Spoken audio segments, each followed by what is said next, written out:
Should you work harder? Is hard work the key? Is hustle the key? I hear a lot of different opinions.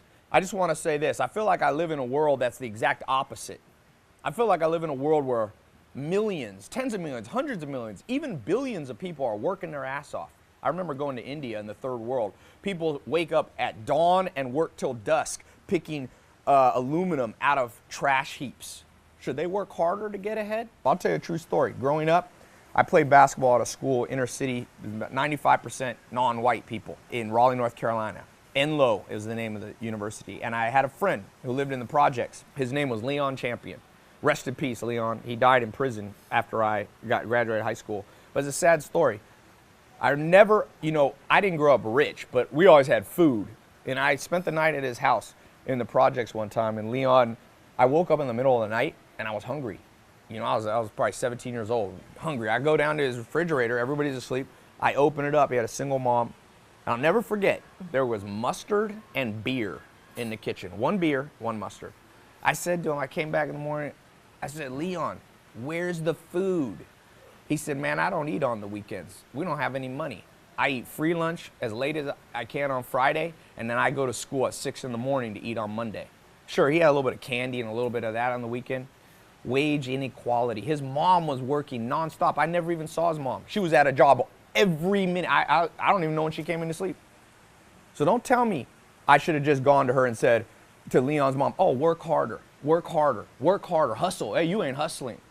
No, someone should have educated her. Some entrepreneur should have reached down from their multi-million-dollar empire and said, let me take you under my wing.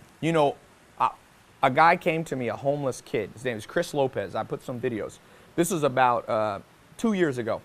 Showed up, knocked on my door at my Hollywood Hills house. He said, Tai, everybody's dead in my family except my grandfather. I'm homeless. I walked from Compton, Long Beach. He walked to Hollywood. I said, how long did it take? I think he said 7 hours. So I think he took the bus a little bit. He said, will you help me, Tai? And I didn't know this guy. I didn't know if he had a criminal record. I didn't know whatever. But I thought, this dude's a hustler. He showed up, I said, how'd you find my house? He said, I triangulated. This is before Snapchat. Triangulated it. I walked for hours up here in the hills and I finally found it. So I took him under my wing. And he worked for me. I told him at first, I'm just gonna hire you for a little while. This is not a long-term thing. I wanna test you, see if you fit in. And he worked for me for about 1.5 years, 1 year. And finally I came to the end, I said, I've taught you a lot of stuff. You've saved a lot of money working for me. So he had saved up enough to get a motorcycle and have money in the bank. He was taking care of his grandfather, who was like 80 or 90. They were no longer homeless. And it's not me bragging. I'm just showing you what leverage can do when you reach out and help people, all you entrepreneurs.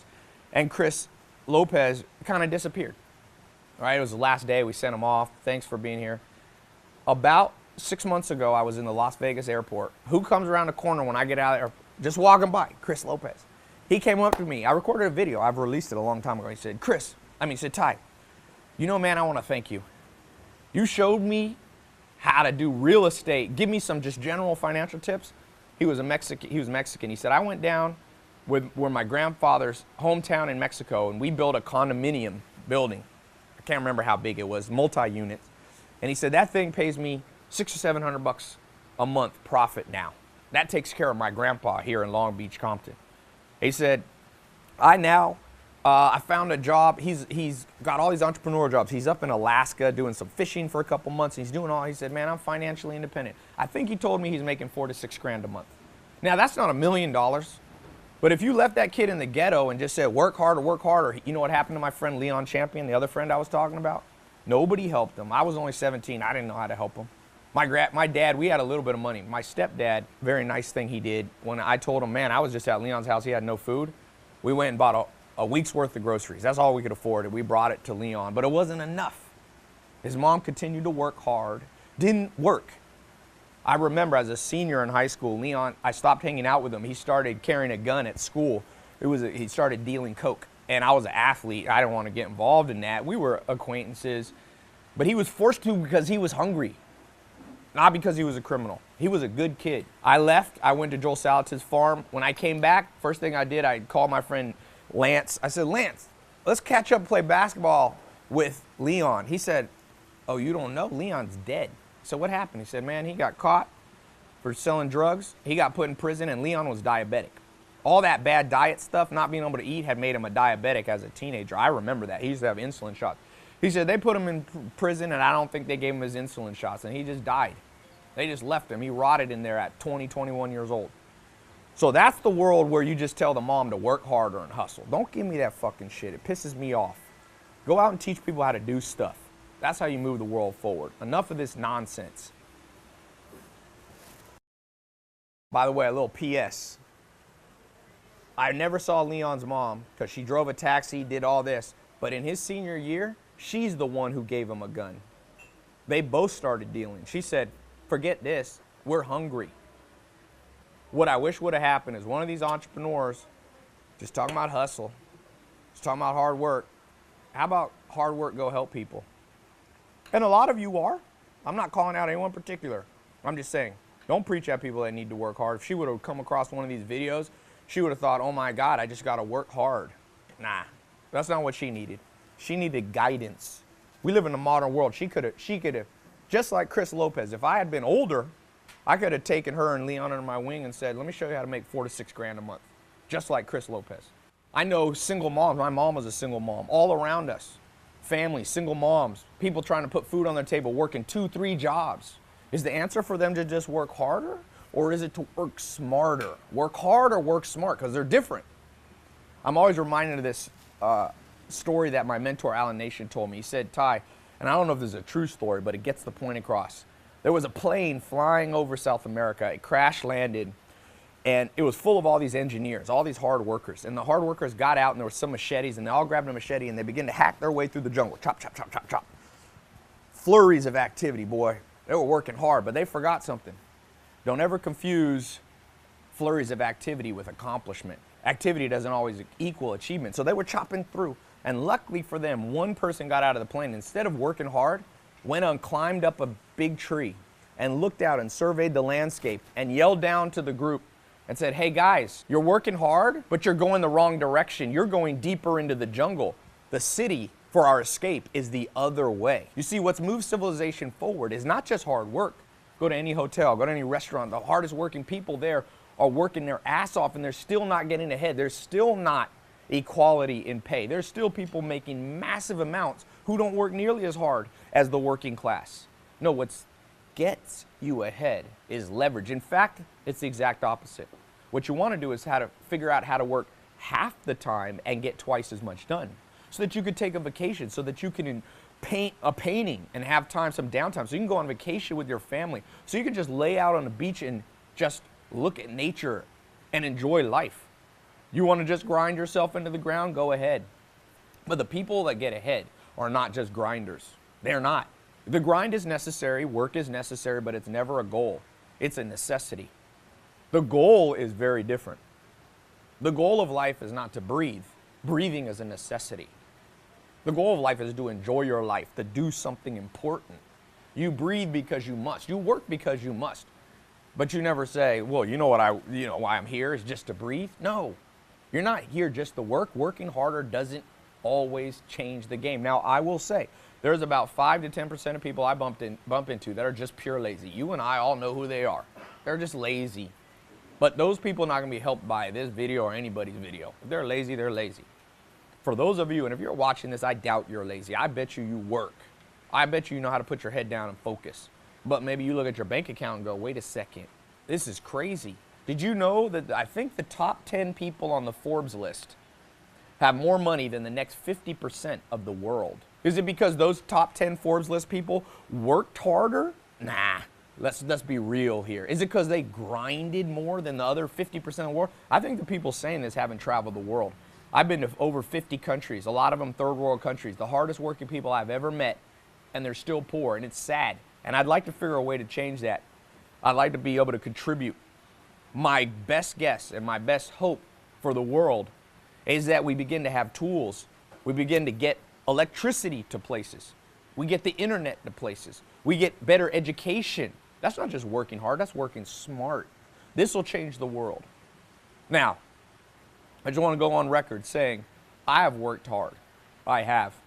And I regret a lot of it. I regret a lot of it. In hindsight, had I listened to more people, and I had mentors, But even then, I wasn't listening enough. When you get in a car in a new city, do you just drive? Or do you look at Waze? Do you look at Google Maps? Do you look at Apple Maps? Because it'll tell you, don't go left. We've already looked down left, and left is a dead end. Left is traffic. Same way for you as an entrepreneur. You need somebody, just like Mark Zuckerberg turned to Steve Jobs and said, I don't know what to do with Facebook. It's not working anymore. And Steve Jobs said, Mark, you're in your 20s. I'm almost 50. Let me share with you the mistakes I made in my 20s, in my 30s. Let me guide you so you don't have to make those mistakes. As the great Warren Buffett says, once the richest man in the world, we only learn through mistakes, but they don't have to be ours. We only learn through hard work, but it doesn't have to all be our hard work. Who do you think gets further in life? Who do you think gets to the point A to point B faster? Somebody who runs real fast, really fast, Usain Bolt. He can run 28 miles an hour, I think. Or an out-of-shape person who has a car. One has a tool, one works hard. Who would you bet on in a fight? Somebody with a stick or somebody with a gun? Who would you want defending you? One might be really strong with really big muscles. It'll be like that Indiana Jones movie. The guy had the sword, and Indiana Jones watched the guy do all the sword stuff, and then he just went, boop, because he had a tool. What's your gun? And I'm not talking about literally guns. I'm saying, what's your tool? What's going to get you ahead? What's helped me? I'm probably not smarter than you. I probably didn't work harder than you. I found some mentors when the internet first came out, and they showed me how to use Google Ads. I sat in a little room in Raleigh, North Carolina, and I reached the entire United States from a little interface. It helped me go from 0 to 6 figures. How do you explain that? Was I working harder than you? I don't think so. I was working smarter than some people, but it wasn't even my smarts. I can't even take the credit. I was taking the smarts from a guy named Corey Rudel. Joel Salatin helped me. Gary Townsend helped me. Alan Nation helped me. Joel Salatin at age 19 changed my life. Most important people in my life were not the ones who made me work harder, although Joel did expect hard work. But boy, it was also smart work. If you just worked hard and did a flurry of activity and he came in there and it was all falling apart, he wouldn't congratulate me for my hard work. Your bank account doesn't go up from hard work. There's no rule that you work double the hours tomorrow and you make double the money, especially not as an entrepreneur. If I could go back and be 19 again, I would watch this video and test it. And I go, how can I work smarter? How can I take and download into my brain through books, mentorships, conferences, YouTube videos, the accumulated body of knowledge of the wisest people in the world? Give me that. I'm gonna tell you, I challenge anybody. You wanna try to outwork me and I do that? You can out leverage everybody. Was it Archimedes, I think, who said, give me a lever long enough and I'll move the world. We can change the world. We can create wage equality, or at least much closer sort. There will always be some wage inequality, but it doesn't have to be that the top 10 people have more money than the bottom 50%. Those top 10 people, even if they work 24 hours a day, can only work 240 hours a day, but 3.5 billion people are working hundreds of billions of hours a month, but they're not getting ahead. It's a sad world. It will be education, it will be technology, it will be mentors. This is what will move the world forward. I'm not talking about personal wealth for me or personal wealth for you, even though that will be included. I'm talking about wealth for the world. I'm talking about a world where you can walk down the streets and no one's shooting at anybody because everybody has enough. The only people who shoot at people are people who don't have enough for the most part. There's a few psychopaths. Almost all crime is rooted in not having enough.